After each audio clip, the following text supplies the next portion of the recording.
L'une après l'autre, des prostituées meurent en Europe centrale. Les autorités autrichiennes croient que ces meurtres sont tous l'œuvre d'un seul homme.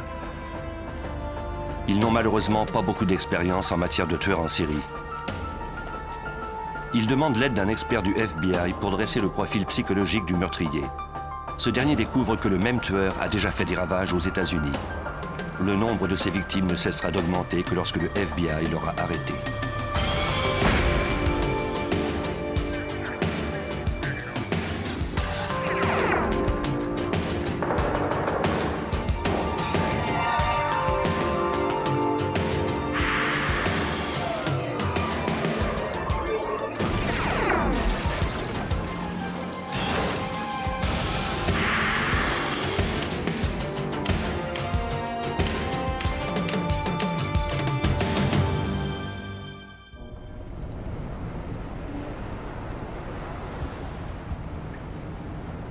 En Autriche, le commerce du sexe est légal.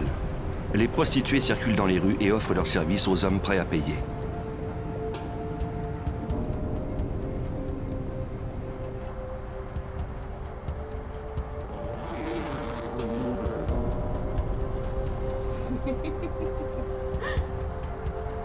Au cours des années 80, Heidemarie Hammerer était prostituée à Bregenz. C'était une professionnelle depuis près de 10 ans.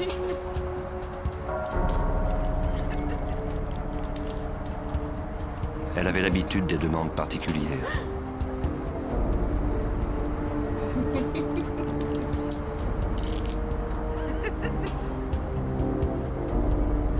Mais le 5 décembre 1990, l'un de ses clients alla trop loin.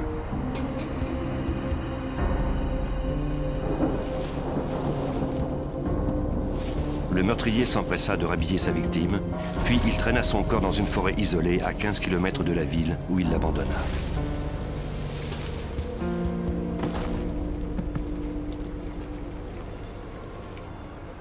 On mettrait plus de 3 semaines avant de constater qu'il y avait eu un crime. Dans la matinée du 31 décembre, un couple de randonneurs découvrit le corps de Hammerer. Bien qu'il soit resté en plein air pendant tout ce temps, il n'était pratiquement pas décomposé à cause du froid.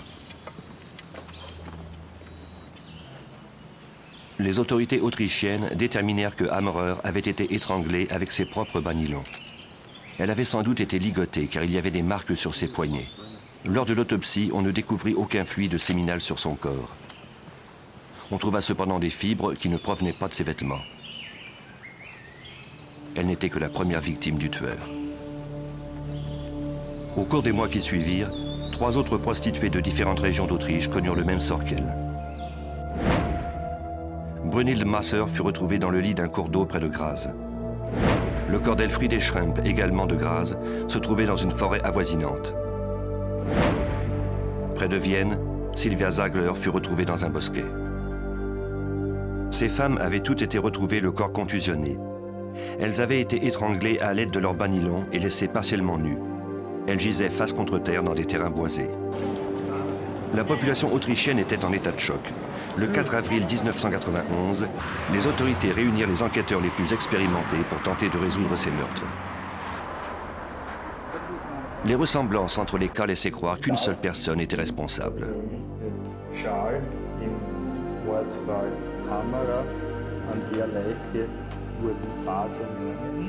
Il s'agissait pour l'Autriche du premier cas de tueur en série.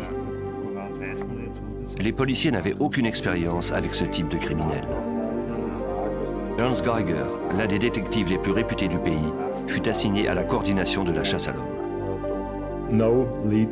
Nous n'avions aucune piste intéressante. Toutes menaient à des cul-de-sac. Nous ne disposions d'aucun suspect non plus. L'enquête profita d'un premier coup de chance lorsqu'un policier retraité prit connaissance des meurtres dans un quotidien de Salzbourg. Ces cas ressemblaient étrangement à une enquête qu'il avait résolue en 1974.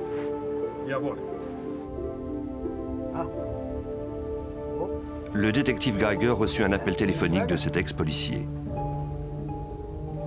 15 ans plus tôt, une jeune femme avait été étranglée avec un de ses sous-vêtements et on l'avait abandonnée dans les bois exactement comme les victimes récentes.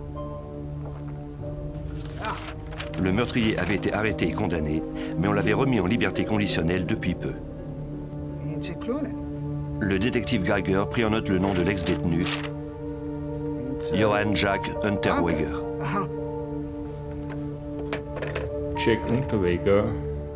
Jack Unterweger avait été remis en liberté conditionnelle après 15 ans d'incarcération pour le meurtre d'une jeune femme.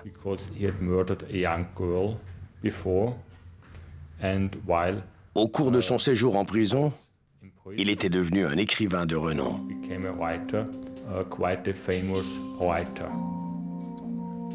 Se pouvait-il que cet auteur à succès fût également un tueur en série?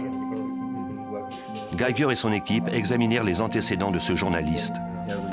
Jusqu'en 1990, Jack Unterweger avait eu une vie difficile.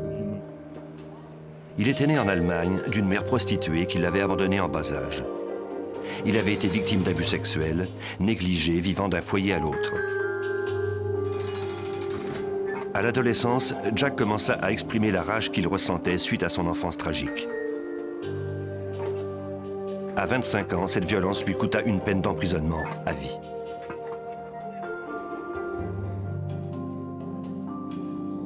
Unterweger poursuivit ses études au cours de sa détention et il se mit à l'écriture.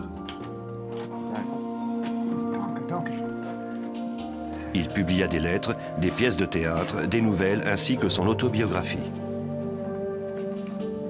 Dans cet ouvrage qui allait devenir un best-seller, Unterweger se décrivait comme une victime. Les critiques et le public avaient de l'admiration pour cet auteur si honnête qui affrontait son passé avec autant de courage. Le monde de la littérature croyait qu'il avait été sauvé par l'art. Bientôt, les médias et le public exercèrent des pressions pour que sa peine d'emprisonnement à vie soit commuée en une peine moins sévère. Le 12 mai 1990, les autorités autrichiennes révisèrent finalement sa condamnation. Cet Autrichien de 40 ans fut libéré de prison. Il était maintenant un homme libre, résolu à ne plus jamais passer un jour derrière les barreaux. Peu après sa remise en liberté, un magazine allemand l'engagea pour couvrir les meurtres des prostituées. Il promit de donner une dimension sociale à ses articles. Il déclara à son éditeur qu'il désirait donner une voix aux démunis des bas-fonds de la société, dont il avait lui-même déjà fait partie.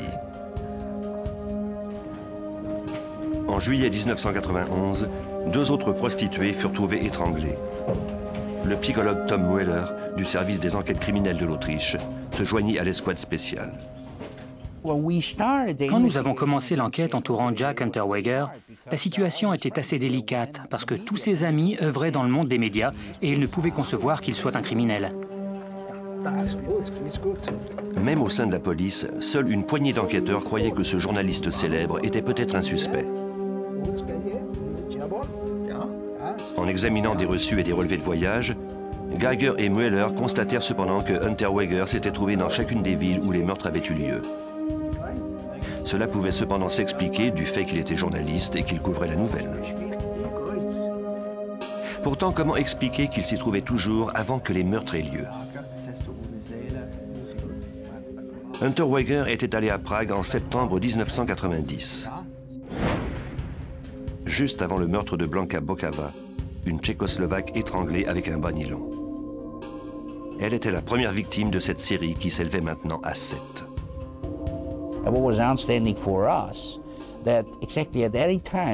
Il était tout de même étonnant que Jack se trouve à Prague, ou dans l'ouest de l'Autriche, ou alors dans le sud, exactement au moment où l'on découvrait un cadavre en forêt.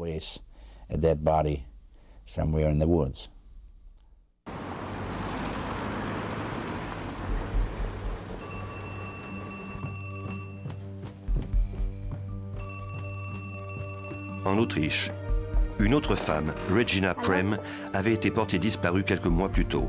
Elle était présumée morte. Ses proches attendaient désespérément des nouvelles. En octobre 1991, son mari reçut un appel téléphonique troublant, d'autant plus que sa ligne téléphonique était confidentielle. L'homme au bout du fil lui dit qu'il était le meurtrier de Regina. Il lui décrivit ses vêtements. Il déclara que Dieu lui avait donné l'ordre d'immoler Regina. Il poursuivit en disant qu'il l'avait laissée sur place en tournant son visage face contre terre en direction des enfers. L'appel était une torture affreuse pour cet homme déjà traumatisé par la disparition de sa femme. Lorsque les policiers recueillirent son corps, ils purent confirmer que Regina Prem était bien la 8e victime du tueur en série. Cette découverte ne les rapprochait malheureusement pas davantage du meurtrier.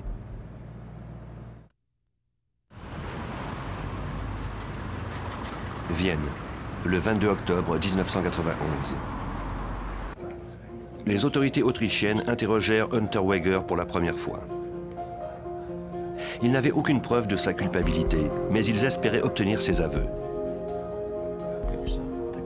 Il reconnut avoir interrogé des prostituées dans le cadre de son travail et d'avoir payé pour des services sexuels, mais il nia connaître les victimes. Bien que ses alibis ne fussent pas solides, les enquêteurs n'avaient d'autre choix que de le remettre en liberté. Les preuves accumulées contre lui étaient indirectes et le public l'appuyait. Mueller et Geiger étaient quant à eux persuadés de la culpabilité d'Unterweger et ils continuèrent à fouiller son passé. Ils retracèrent la voiture qu'il conduisait à sa sortie de prison. Comme il l'avait vendue 1 an plus tôt, les chances de trouver des indices valables étaient minces. Les experts ne trouvèrent qu'un fragment de cheveux.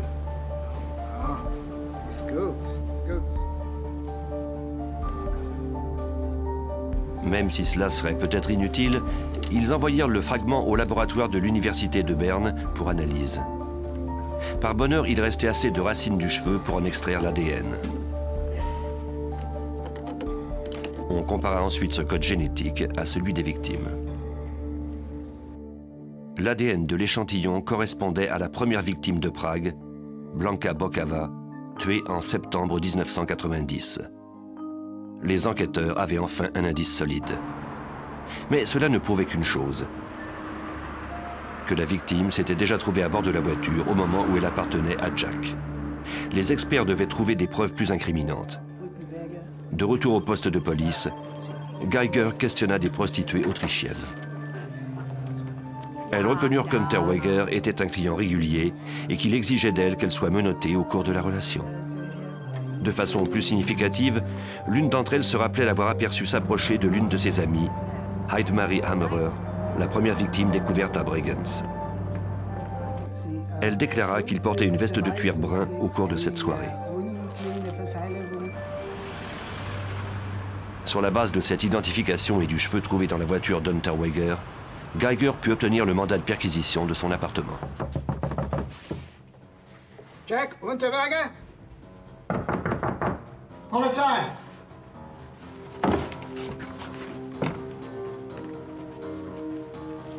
Unterweger n'était pas là quand la police se présenta chez lui. Les policiers réquisitionnèrent certains de ses vêtements, notamment une veste de cuir brun pour les soumettre à des analyses. Un des détectives trouva des reçus dans une poubelle. Ils provenaient d'un restaurant de fruits de mer à Malibu, en Californie, et qui était daté de 9 mois plus tôt. Jack Unterweger était allé aux États-Unis. Au bout du compte, la fouille de l'appartement donna cependant des résultats plutôt décevants.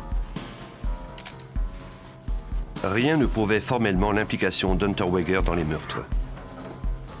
Les indices étaient trop minces pour permettre aux détectives d'obtenir un mandat d'arrêt. Ils durent abandonner l'enquête. Encore une fois, Jack Unterweger avait une longueur d'avance sur eux. Pour l'arrêter, Geiger devrait obtenir la participation d'enquêteurs plus expérimentés en matière de tueurs en série. Il contacta le FBI. Des enquêteurs autrichiens se rendirent à l'ambassade américaine.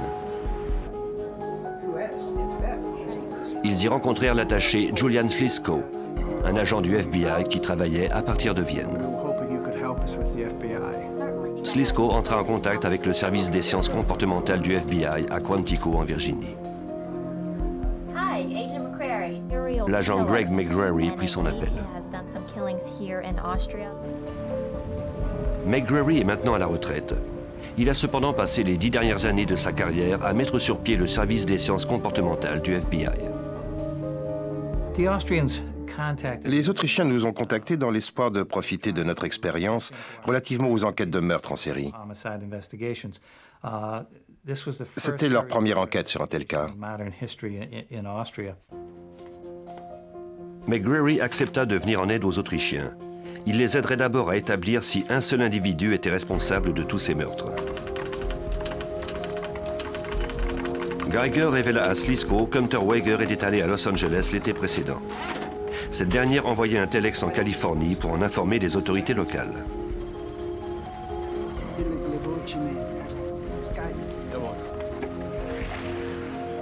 Au cours des jours suivants, Geiger et Mueller se préparèrent à leur rencontre avec les responsables du FBI.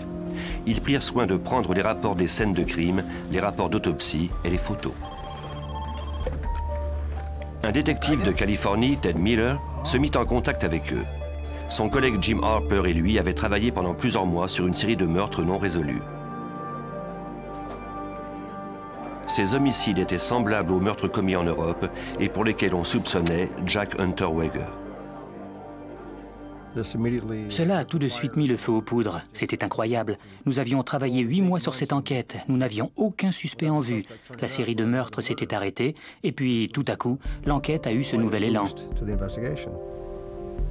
Les enquêteurs autrichiens comparèrent leurs notes à celles de leurs homologues américains. Il y avait des ressemblances très nettes entre les cas. Les victimes étaient toutes des prostituées. On les avait étranglées avec un de leurs sous-vêtements et abandonné leur corps dans des endroits isolés. Miller et Harper reconstituèrent les allées et venues du suspect en Californie. Ils vérifièrent auprès des lignes aériennes, des entreprises de location d'auto et des hôtels.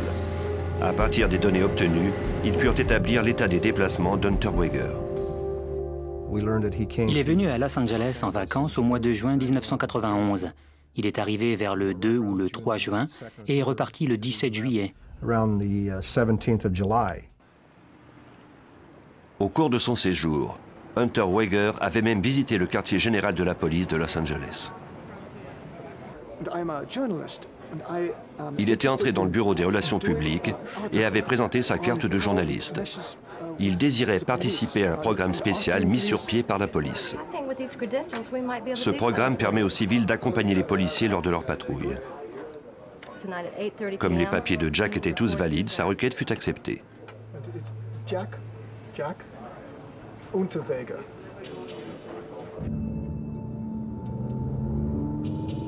Hunter Wager soutenait qu'il rédigeait un article pour un magazine allemand sur les différences entre prostitution américaine et européenne. Il désirait connaître les quartiers fréquentés par les prostituées. Les agents lui montrèrent les coins les plus chauds de Los Angeles. Le détective Jim Harper nous raconte. Quand on visite une grande ville comme Los Angeles, on sait bien que les prostituées ne sont pas partout. Il faut savoir où les trouver, et il n'y a pas de meilleure façon pour cela que de monter à bord d'une voiture de police. Des témoins aperçurent Shannon Exley, 20 ans, pour la dernière fois au coin de la 7e rue et de Main Street. Elle avait fait une fugue de chez ses parents à l'âge de 16 ans et se prostituait depuis. Elle mourut le 2 juin 1991. On trouva sa dépouille avec son soutien-gorge enroulé autour du cou. Des marques sur ses pieds indiquaient qu'on l'avait étranglé, puis qu'on avait traîné son corps sur une distance de 15 mètres pour l'abandonner à l'endroit où il avait été découvert. Des experts légistes découvrirent du sperme provenant de 7 individus. Malheureusement, les détectives de Los Angeles ne disposaient pas d'un suspect pour effectuer des comparaisons génétiques. 10 jours plus tard, les enquêteurs trouvèrent le corps d'une autre prostituée, Irene Rodriguez. Son cadavre était dissimulé derrière un camion à seulement 2 km de l'endroit où le corps d'Exley avait été abandonné. Comme la première victime, le tueur avait étranglé Rodriguez avec son propre soutien-gorge. De plus, la dernière fois qu'on l'avait vue, elle se trouvait également au coin de la 7e rue et de Main Street. Les policiers découvrirent qu'Hunter Wager vivait dans ce même quartier. Il avait loué une chambre au Cecil Hotel au 643 South Main Street, soit juste au coin de la 7e rue. C'est à cet endroit que les 2 victimes ont été vues pour la dernière fois. Une 3e victime, Sherry Long, fut trouvée morte près de Malibu moins de 2 semaines plus tard. Une fois encore, Hunter Wager avait loué une chambre dans le secteur où l'on avait vu Long pour la dernière fois. Autour de son cou, son soutien-gorge était enroulé et noué très serré. Le détective Jim Harper fut frappé par cette méthode de strangulation particulière.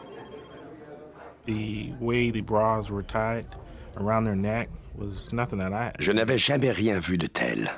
Le meurtrier avait pris beaucoup de temps à passer ce soutien-gorge autour du cou de la victime et à le nouer. L'experte Lynn Harold compara les nœuds pour voir s'ils présentaient des similitudes.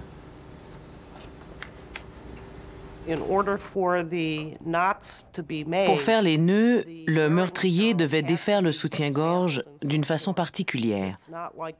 Il ne faisait pas qu'un nœud plat. Il retirait d'abord l'élastique de la courroie gauche, ce qui rendait plutôt invraisemblable la possibilité que 3 individus différents aient ainsi pu, au hasard, étrangler 3 personnes de cette façon particulière. Geiger et Mueller ajoutèrent à leur dossier existant les informations obtenues du service de police de Los Angeles et ils s'envolèrent vers la Virginie. Ils espéraient que les experts du FBI pourraient leur dire si un seul homme était l'auteur de ces 11 meurtres.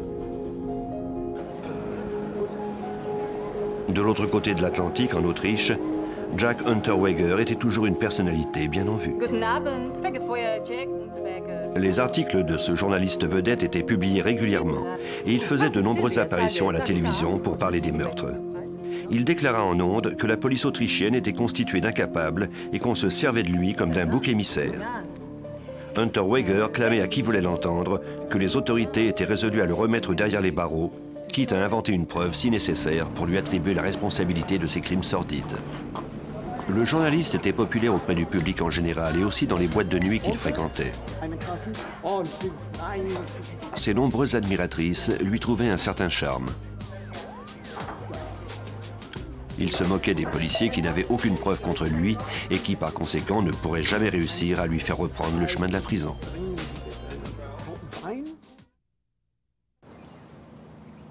En août 1992, les détectives autrichiens arrivèrent à Quantico, en Virginie. Ils venaient y rencontrer un psychologue expérimenté. Ils comptaient sur lui pour les aider à mettre la main au collet d'un tueur en série soupçonné du meurtre de 11 prostituées.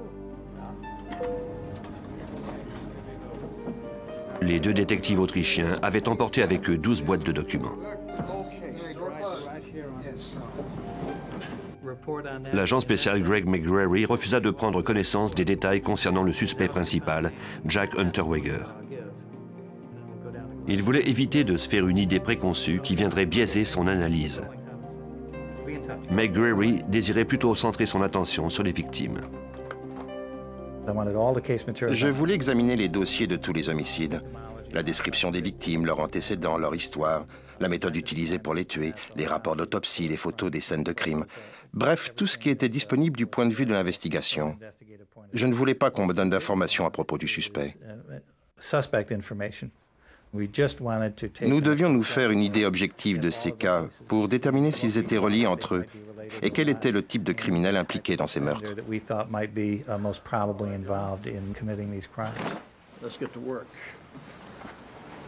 Au départ, il fallait éviter de présupposer que les crimes étaient reliés entre eux. McGrary les compara et examina les similitudes. Il s'assura qu'ils présentaient suffisamment de caractéristiques particulières avant de conclure qu'ils avaient été commis par un seul individu. Il se mit ensuite à la recherche d'une sorte d'empreinte comportementale, une signature que l'on retrouverait dans tous les meurtres.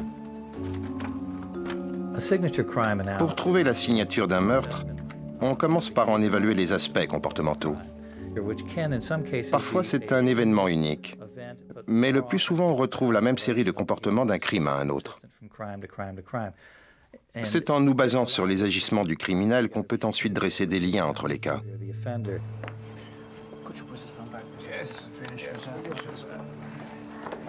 McGrary examina les séries de comportements. Il examina tous les détails de la vie des 11 femmes. Sauf la première victime à Prague, elles étaient toutes des prostituées à temps plein.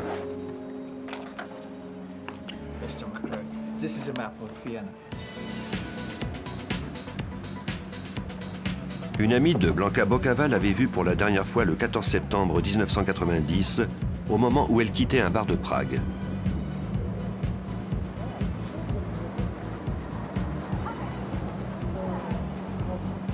Bokava était vendeuse dans une boucherie.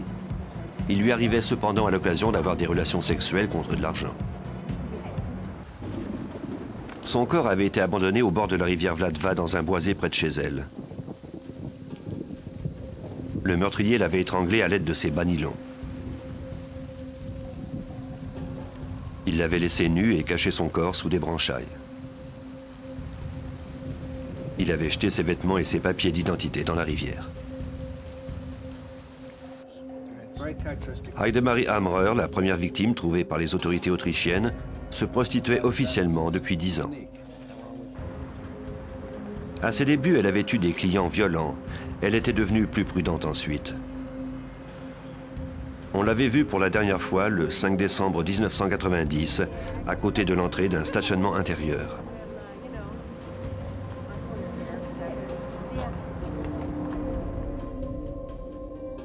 Comme les 5 autres victimes, on retrouva le corps de Hamrer en forêt près d'un cours d'eau. Toutes ces femmes avaient des blessures aux poignets et aux bras. On n'avait cependant pas trouvé de traces de sperme sur les victimes européennes. Pour l'expert, cela pouvait signifier que le meurtrier était impuissant et qu'il manquait d'assurance relativement à sa virilité. Comme il ne parvenait pas à avoir une véritable relation sexuelle avec ses partenaires, en dépit du fait qu'il avait été stimulé sexuellement, il devenait enragé et il étranglait ces femmes qu'il accusait de l'avoir humilié. Il abandonnait ensuite leurs cadavres dans des positions dégradantes. L'équipe d'experts se tourna ensuite vers les victimes de Los Angeles. Ces cas ressemblaient-ils à ceux d'Europe? Shannon Exley avait été trouvée face contre terre dans un terrain gazonné près d'une sortie de l'autoroute. Elle ne portait qu'un t-shirt et une paire de chaussettes. On avait traîné son corps sur une distance de 15 mètres, soit de la chaussée à l'endroit où son corps avait été trouvé. Elle avait été étranglée avec son soutien-gorge. Tout comme les autres meurtres commis à Los Angeles, ce crime démontrait que le meurtrier avait certaines préférences et que la violence en elle-même était devenue pour lui une sorte de stimulation sexuelle. Nous avons vite constaté que le mode d'opération était le même pour tous ces homicides, que c'était devenu comme un rituel. Les femmes avaient des modes de vie similaires, en ce sens qu'elles étaient prostituées ou échangeaient des faveurs sexuelles contre de l'argent. Quand le meurtrier entrait en contact avec elles, elles étaient dans la rue. Il les attirait sournoisement. Personne ne les avait vues monter à bord de sa voiture. Il les conduisait ensuite dans un secteur isolé. Il les tuait en les étranglant avec un de leurs vêtements. Ensuite, il abandonnait leur corps dans la nature sans avoir eu de relation sexuelle avec elles.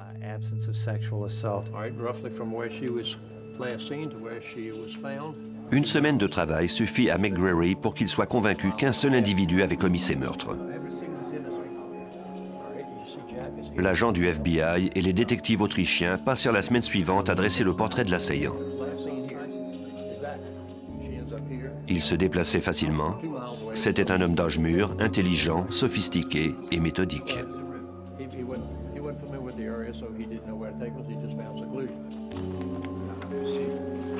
Pour le psychologue judiciaire Tom Mueller, Jack Unterweger correspondait en tout point à ce portrait. Je dirais que Jack était un très bon exemple du meurtrier méthodique. Je dirais même que c'était l'exemple typique pour un psychologue.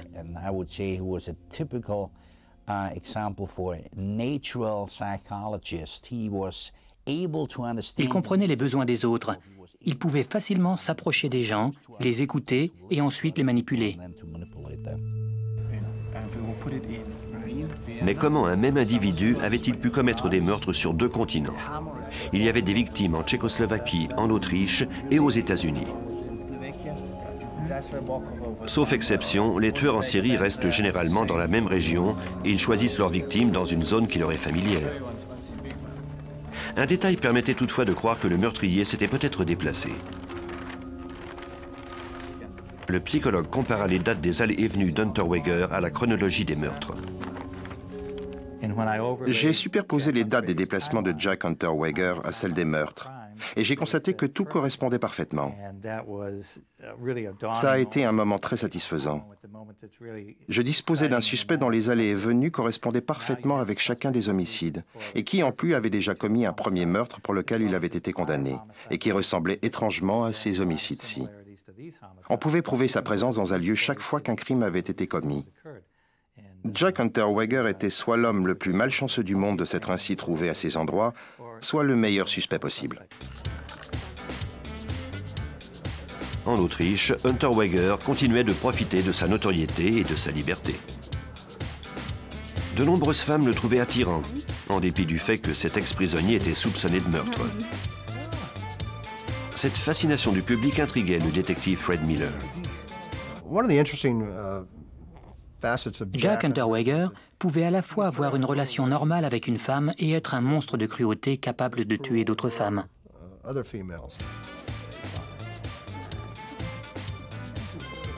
L'étudiante Bianca Amrak fut parmi les femmes à tomber sous le charme d'Unterweger.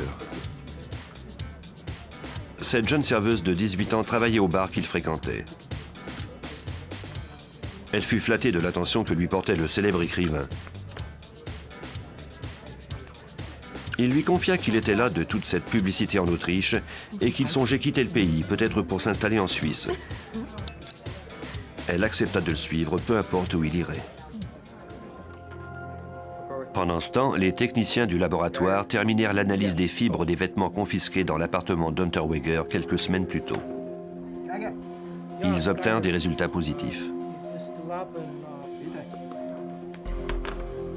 Les fibres de la doublure de la veste de cuir brun étaient identiques à celles recueillies sur le corps de Heidemarie Hammerer. C'était le premier lien concret entre le suspect et l'une des victimes. Les enquêteurs espéraient maintenant trouver des liens avec chacune des autres victimes. Le FBI disposait d'un nouvel outil qui pouvait donner des résultats concluants. Il s'agissait d'un logiciel contenant les données de 10 000 meurtres résolus et non résolus aux États-Unis. Un programmeur introduisit les données de tous les cas d'Europe et de Los Angeles. Ces détails incluaient la façon dont les victimes avaient été tuées, l'endroit de leur disparition et celui où l'on avait retrouvé leur corps. En tenant compte de 15 critères différents, le programmeur commanda à l'ordinateur d'établir un lien entre les meurtres. « 48 heures plus tard, il convoqua les détectives. Les résultats étaient concluants. L'ordinateur avait statistiquement relié les 11 meurtres. Cela signifiait que Jack Unterweger était l'auteur de tous ces meurtres. Grâce à ces ressources, le FBI fournissait des preuves très convaincantes aux Autrichiens pour consolider leur enquête sur Unterweger. Ce dernier était cependant toujours introuvable. Les détectives autrichiens rentrèrent dans leur pays. Munis du profil du FBI, ils obtinrent le mandat d'arrestation de Johann Jack Unterweger. On dépêcha de nouveau des policiers chez le journaliste.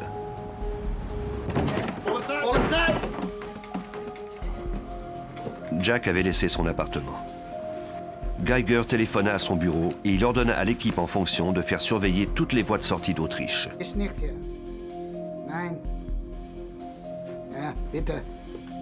En l'espace de quelques heures, toutes les gares et tous les aéroports furent fouillés. Il n'y avait aucune trace d'Unterweger. Le tueur en série avait disparu.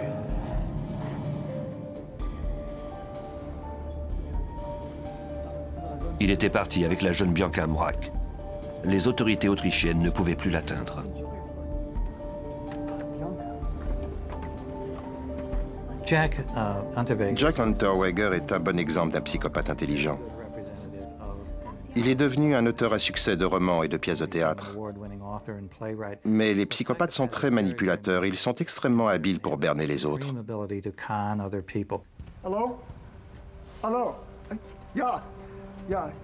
De passage à Paris, Jack téléphona lors de la diffusion d'une émission de télévision pour clamer son innocence. Il déclara que sa fuite n'était pas un aveu de culpabilité, mais plutôt une tentative de fuir le complot de la police visant à le faire emprisonner. Il promit de retourner en Autriche et de répondre à toutes les questions qu'on lui poserait, à condition que le mandat d'arrestation soit retiré. Malgré cet appel, les policiers autrichiens n'avaient pas la moindre idée de l'endroit où il se terrait. À Vienne, les enquêteurs interrogèrent ses amis. Ces derniers apprirent, imperturbables, qu'il avait été accusé de nombreux meurtres. Ils dirent que Jack était parti quelques jours en Amérique avec une certaine Bianca Mrak, une ancienne serveuse du bar qu'il fréquentait.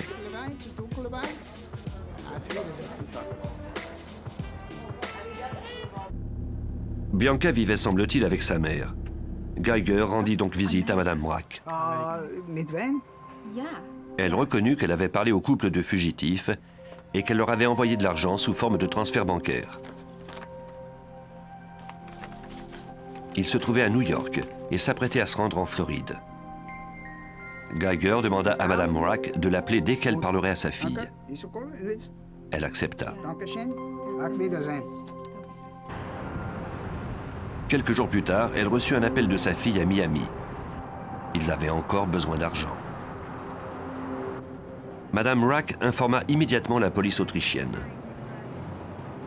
Des officiers de la police fédérale américaine attendaient l'arrivée du couple à la banque Western Union. Ils identifièrent le couple qui arrivait en voiture.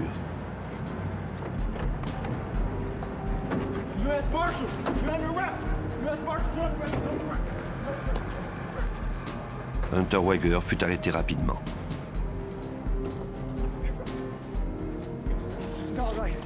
Il fut mis en détention à Miami en attente de son extradition. Il faisait face à des accusations de meurtre en Autriche et en Californie.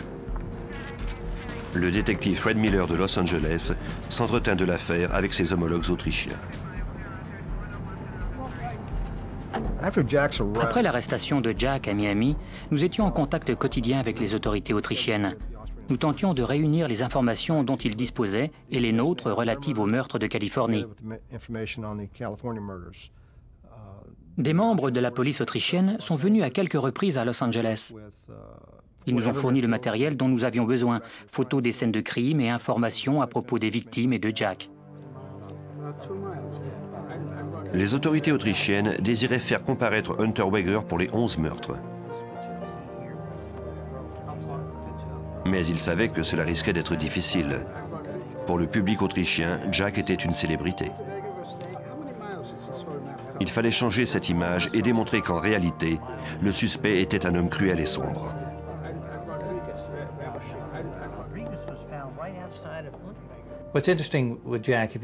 Ce qui est intéressant avec Jack, si l'on examine des photos prises à divers moments de sa vie, c'est que très souvent il est bien habillé et porte même un nœud papillon. Il a un visage jeune, presque innocent.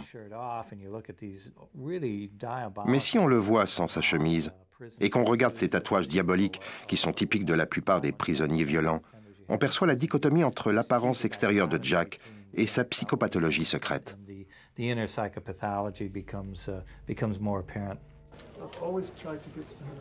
Les détectives du service de police de Los Angeles obtinrent un mandat les autorisant à recueillir des échantillons de tissu humain de leurs prisonniers.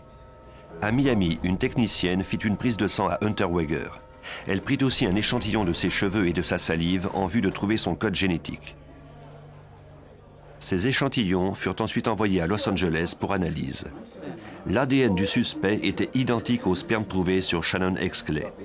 Cependant, il y avait des traces de sperme de 6 autres hommes sur le corps de la victime et on n'avait trouvé aucune trace de fluide séminal sur les 2 autres prostituées américaines. Jack Hunter Weger était inquiet car il risquait d'être envoyé en Californie où la peine de mort est légale. Il ne voulait pas mourir dans une chambre à gaz. S'il retournait en Autriche, toutefois, il serait accusé des 11 meurtres. Le psychologue judiciaire Tom Mueller nous explique. Lorsqu'un citoyen autrichien commet un crime, peu importe où il se trouve dans le monde, il continue à relever de la justice autrichienne. Les autorités américaines ont donc accepté de renvoyer Hunter Weger dans son pays. En retournant dans son pays natal, ce dernier dut faire face à 11 chefs d'accusation d'homicide, dont ceux de 7 femmes qui avaient été tuées en Autriche. Ces accusations ne diminuèrent en rien l'appui des médias envers le journaliste. Au cours de sa détention avant le procès, Jack continua de clamer que les policiers avaient tramé un complot contre lui. Au bulletin de nouvelles, on parlait abondamment de son cas.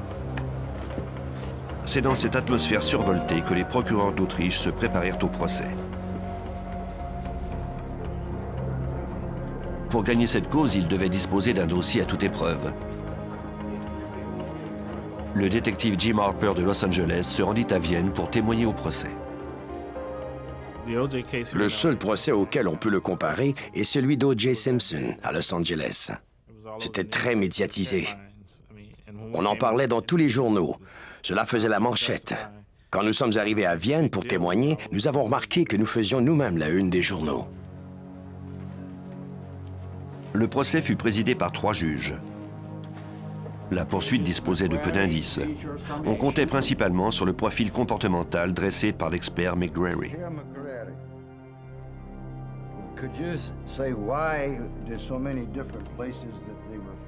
Il était crucial de démontrer le lien entre tous ces crimes d'un point de vue comportemental. C'était la seule façon de prouver la culpabilité de Jack. C'est donc devenu l'aspect le plus critique de son accusation. Par son témoignage, l'expert McGrary démontra finalement qu'il y avait un lien entre toutes les victimes. La piste de cadavres laissée par Jack Unterweger se poursuivait outre-Atlantique. Là où il se trouvait, des femmes étaient assassinées. Lors de son séjour à Los Angeles, 3 prostituées avaient été trouvées mortes. Et les meurtres ressemblaient de façon troublante à ceux d'Europe. Shannon Exley et 2 autres prostituées américaines avaient été étranglées à mort. Leur assaillant s'était servi de leur soutien-gorge pour les étrangler. Les nœuds étaient identiques à ceux des bas nylons en Europe.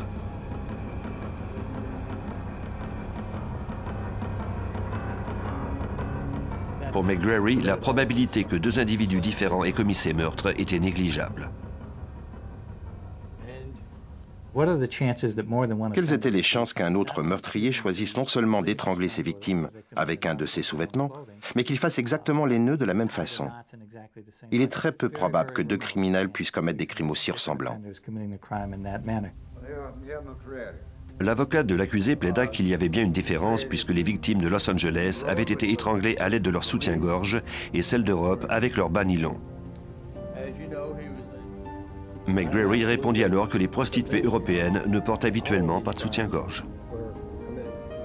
Ce qui importait pour le meurtrier, c'était d'utiliser la lingerie intime de sa victime. On fit ensuite comparaître l'experte Lynn Harold à la barre. On lui demanda de comparer les nœuds des bas nylons à ceux des soutiens-gorge. Pour ce qui est des bas nylons, il se servait d'abord d'une des 2 jambes. Il repliait la seconde sur elle-même pour former une boucle en épingle à cheveux, de manière à pouvoir disposer d'une 3e bande de tissu pour faire une tresse. Cette façon de faire était semblable à celle des soutiens-gorge, au moins dans un des cas. Il se servait des 2 bandes élastiques et de la bretelle gauche comme 3e bande de tissu pour faire la tresse. Le procès prit fin au bout de 2 mois et demi.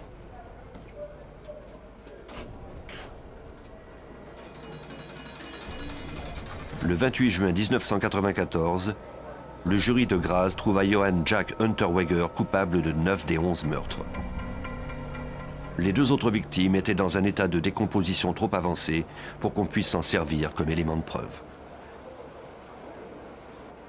Ce verdict signifiait qu'Unterweger passerait le restant de ses jours en prison, même s'il s'était déjà juré de ne plus jamais être un seul jour derrière les barreaux. Il a toutefois fini par avoir le dernier mot. Il s'est étranglé avec un ruban de nylon prélevé à même son uniforme. On associe généralement le suicide à une période dépressive ou au fait que quelqu'un éprouve de la honte ou de la culpabilité. ou même une sorte de remords. Ce n'était pas du tout le cas de Jack Unterweger. Les psychopathes de sa trempe aiment avoir le contrôle. C'était comme une sorte de défi, une façon de reprendre le contrôle à l'État ou aux autorités. Il n'entendait pas qu'on le contraigne à passer le reste de ses jours en prison. Le cas Jack Unterweger démontre que les tueurs en série ne sont pas issus d'un phénomène exclusif à l'Amérique du Nord. Les responsables de nombreux services de police européens ont compris que pour lutter contre ce type de criminels, ils doivent s'inspirer du modèle du FBI. En Autriche et même ailleurs en Europe, nous ne disposions pas d'un programme dédié à l'arrestation des tueurs en série. Notre service de psychologie judiciaire tente d'implanter un système similaire ici.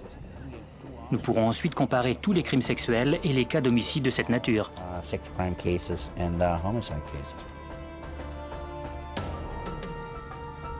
Maintenant, grâce au travail de pionniers du FBI, de nombreux pays ont adopté une base de données informatisée qui permet de dresser des profils comportementaux. On espère ainsi qu'en dépit de l'ouverture des frontières, les prédateurs ne pourront plus échapper à la justice.